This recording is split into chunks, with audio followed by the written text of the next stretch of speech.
இன்னைக்கு பாருங்க, அந்த கம்யூனிட்டியில் நான் பல இடங்கள் சொல்லியிருக்கிறேன், தமிழ்நாட்டில் அதிகம் பேர் கண்தானம் கொடுக்கறது சௌராஷ்டிரா கம்யூனிட்டி தான். தனிப்பட்ட முயற்சி அது செய்யாமல் சமூகமாக சேர்ந்து பண்ணுற அந்த சோஷியல் இனிஷியேட்டிவ் இருக்குல்ல, அது சௌராஷ்டிரா அதிகமாக இருக்குது. இன்னைக்கு சௌராஷ்டிரா ஒரு இன்ஜினியரிங் காலேஜ் இருக்குது, தமிழ்நாடு மதுரைக்குள்ளே சொல்கிறேன், பாலிடெக்னிக் இருக்குது, ஒரு 3-4 ஆர்ட்ஸ் காலேஜ் இருக்குது, ஸ்கூல்ஸ் இருக்குது.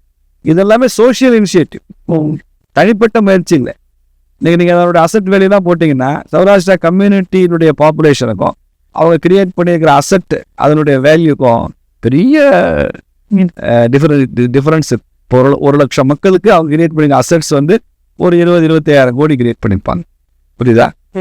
இது வந்து வேற எந்த கம்யூனிட்டியும் அந்த பாப்புலேஷன் அசட் ரேஷியோ படி பார்த்தா அவ்வளோ கிரியேட் பண்ணலை. தமிழ்நாட்டிலே வளர்ந்த சமுதாயம், பொருளாதாரத்தில் வளர்ந்த சமுதாயங்களோட அவங்க மக்கள் தொகைக்கும் அவங்க கிரியேட் பண்ண அசட்டுக்கும் உள்ள அந்த ரேஷியோ அது வந்து சௌராஷ்டிராவோட கம்மியாக தான் இருக்கு.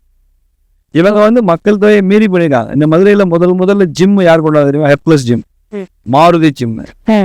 இப்போ ஒரு ஜிம்முனுடைய 75வது பவள விழாக்கு என்னை கூப்பிட்டுருந்தாங்க.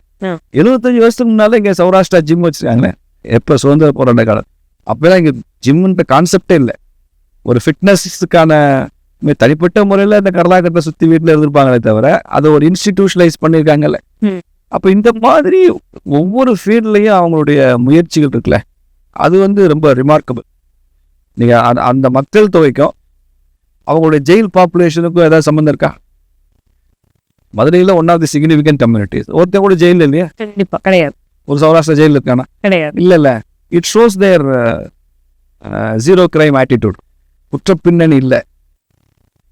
அப்போ இது எல்லாமே முன்னோர்கள் அவங்க சொல்லித்தர விஷயங்கள் இதெல்லாம் இருந்தால் தான் வரும். இப்போ குற்றப்பழங்குடியினர்னு பிரிட்டிஷ்காரன் நிறைய பேர் அறிவிச்சான் நம்ம சமுதாயத்தில், முக்குளத்தூர் சமுதாயத்தில்.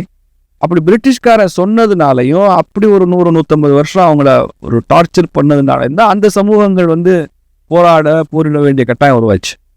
அந்த போராட்டம் இன்னும் கூட அவங்களுக்கு தொடருது.